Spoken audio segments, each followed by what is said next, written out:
Azizlar, ChatGPT bor, mana hozir ko'pchiligimiz ishlatamiz. ChatGPT. Ana o'sha ChatGPTdan diniy masala, diniy hukm yoki bir diniy savol berib javobini olsa bo'ladimi? Bo'lmaydi. Mumkin emas.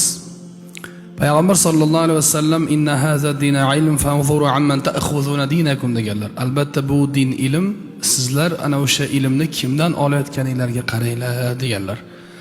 Va Alloh taolo fasalu ahla zikri in kuntum la ta'lamun deb Qur'oni Karimda aytadi. Ya'ni bilmasanglar zikr ahlidan so'ranglar, ya'ni ulamolardan, olimlardan. ChatGPT bu shaxs emas, bu shunchaki bitta programma, ya'ni bir dastur.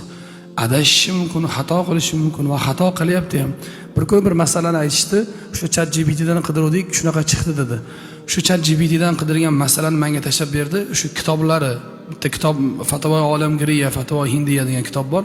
Ana o'shanda kelgan masala palon bet palon kitobida degan. Shu kitobni shu betini ochdim, lekin shu yozuv yo'q.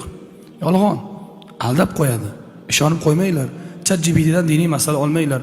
Dunyoviy masalalarda rivojlanish, texnologiya, fan, ilm unda ishlatiladi, lekin diniy masalada, halol harom masalasida ChatGPTdan masala so'ralmaydi va uni bergan fatvo